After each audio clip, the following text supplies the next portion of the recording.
Entrez dans la science. Et c'est notre rendez-vous du lundi avec ce soir Dominique Leroy. Bonsoir. Bonsoir. Vous êtes chercheur au laboratoire de psychologie sociale et cognitive.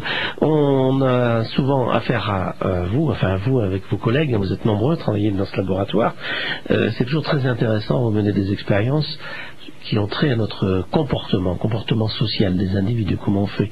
Alors vous menez des observations qui sont au fond très scientifiques, et puis vous en tirez quelques conclusions sur les comportements humains. En ce qui vous concerne ce soir, c'est une étude que vous avez faite sur le pouvoir. Le pouvoir, ça change les comportements. Le fait d'avoir du pouvoir, un peu de pouvoir.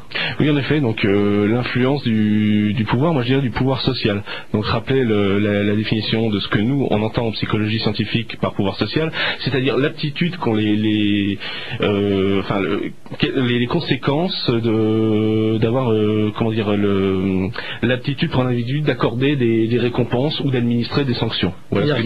Il a dans sa fonction la possibilité, il est un peu chef, quoi, c'est ça? Voilà, c'est exactement ça. Le fait d'être un peu chef, mais même un tout petit peu, pas beaucoup, ça peut amener des changements de comportement. À désinhiber, comme vous dites. Voilà, la désinhibition, donc c'est la liberté d'agir comme on le souhaite, c'est-à-dire sans se soucier des normes sociales, sans avoir affaire au qu'en dira-t-on. Des choses qu'on ose faire, parce que si on a un tout petit peu de pouvoir, mais qu'on n'oserait pas forcément. Voilà, c'est la désinhibition, c'est par exemple quelques exemples près, couper la parole à quelqu'un, ou ne pas serrer la main à quelqu'un d'autre, refuser de lui parler. C'est-à-dire qu'on peut se permettre de faire certaines choses, exactement, parce qu'on a un peu de pouvoir. Alors comment vous avez fait pour étudier ça? C'est assez intéressant, vous avez fait des expériences avec des... Voilà, on a expérimenté en utilisant principalement la technique de l'amorçage. Donc qu'est-ce que la technique de l'amorçage? C'est l'une des techniques principales de ce qu'on appelle la cognition sociale, c'est-à-dire l'amorçage. Les participants qui étaient pris au hasard avaient à réfléchir à quelque chose, à un événement de leur vie, ou leur demander, par exemple, rappelez-vous un épisode de votre vie où vous étiez en situation de pouvoir sur quelqu'un, et citez les 5 premiers mots qui vous viennent à l'esprit en pensant à cette situation. En situation d'absence de pouvoir, c'est rappelez-vous d'un épisode de votre vie où quelqu'un était en situation de pouvoir par rapport à vous. Et donc voilà comment nous manipulions. Cette technique qui peut paraître assez sommaire a montré qu'aux États-Unis, au Japon, dans beaucoup de pays qu'il y avait que cela fonctionnait, que la reviviscence du pouvoir chez les gens avait des conséquences. Et prenons notre première étude sur les conduites addictives. Mais avant de venir aux conduites addictives, donc vous leur rappelez cette situation. Vous vous souvenez, un jour vous étiez en situation de pouvoir faible, léger, un tout petit ascendant sur quelqu'un. Je sais pas, apprendre à quelqu'un à manipuler un ordinateur, par exemple, et vous leur demandez de citer 5 mots, mais c'était toujours les mêmes ou des mots... On a des mots qui reviennent souvent, c'est fierté, parfois honte même, parce que par contre en soumission, on a honte, frustration, quelques insultes qui arrivent de temps en temps. Voilà. Donc alors à partir de ces mots-là, vous êtes allé un petit peu plus loin et vous avez posé une question sur les conduites addictives. Il faut expliquer ce que c'est les conduites addictives. Alors les conduites addictives, c'est la consommation d'alcool, de tabac, de tranquillisants, benzodiazépines, de drogue dure même. Donc il y avait plusieurs drogue échelles. Douce et de drogue dure. Oui, cannabis, drogue dure, tranquillisant ou excitant. Donc ça va du Prozac au Lexomil sans faire de pub pour... Et le but c'était de voir si on allait vous répondre, on allait oser vous répondre. Notre hypothèse, c'était ça. C'était, est-ce que le fait de faire que quelqu'un se sente dans la peau du chef ou de quelqu'un en situation de pouvoir allait plus lui faire reconnaître qu'il a consommé de l'alcool, du tabac, des drogues dures, peu importe, dans le passé, et qu'il allait plus en consommer à l'avenir. Il osait le dire, c'est ça. Et il y avait les résultats, une espèce donc l'étude a été réalisée sur plus de 350 personnes, ce qui est un échantillon très fort, et en situation de pouvoir, effectivement, quand on demandait aux gens de se remémorer une situation de pouvoir, ils reconnaissaient plus consommer d'alcool, de tabac, de cannabis.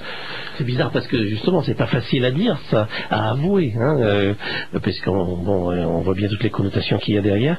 Et il suffisait de leur faire se remémorer un jour où ils avaient été en situation de pouvoir pouvoir pour qu'ils osent le dire, tout simplement. Voilà. Et donc et l'inverse fonctionnait aussi. Alors oui, c'est parce que nous avons mis une condition neutre, c'est-à-dire une condition neutre, c'est-à-dire de contrôle, où on demandait non pas aux gens de se souvenir d'une situation de pouvoir ou de soumission, mais de raconter se souvenir un épisode où il regardait un documentaire télévisé et de me citer les 5 premiers mots pour voir la différence. Et donc, à la radio c'est difficile d'expliquer, mais il y avait une belle courbe et on voyait bien que le pouvoir augmentait la désinhibition, la situation neutre les mettait au milieu et le pouvoir inhibait cette révélation. La situation neutre, c'était le fait de regarder le documentaire. Le documentaire. Il n'y a aucune effectivement espèce de pouvoir. C'était un contrôle dans cet effort-là. Donc c'est une étude que vous avez poussée, que vous continuez et qui vous sert au fond à réfléchir sur quoi maintenant. Maintenant donc nous avons continué avec d'autres variables, d'autres indices sur la désinhibition et notamment aussi sur est-ce que on s'est demandé, donc avec Marcus Brauer avec qui je travaille, est-ce que cette désinhibition n'aurait pas une origine physiologique? Est-ce que le fait de s'imaginer en condition de pouvoir allait pas provoquer quelque chose au niveau physiologique, rythme cardiaque, réaction ectodermale, qui allait être à l'origine de cette désinhibition?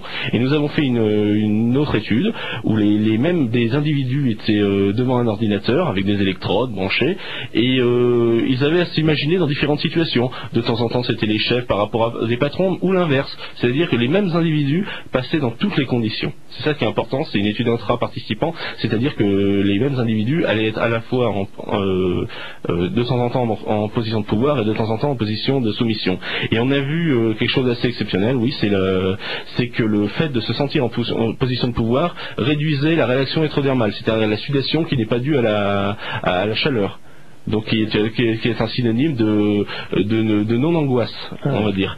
Et que leur réponse, après, à une échelle sur l'ordinateur, à une tâche, était donc, c'était ce qu'on appelle une médiation, était due à cette réaction électrodermale. Donc, pour résumer en une phrase, le pouvoir entraînait les réactions physiologiques qui allaient, à leur tour, entraîner la désinhibition comportementale. Le fait d'avoir un tout petit peu de pouvoir sur quelqu'un d'autre donne un peu plus de culot. Voilà, on va dire ça, nous permet de sortir un peu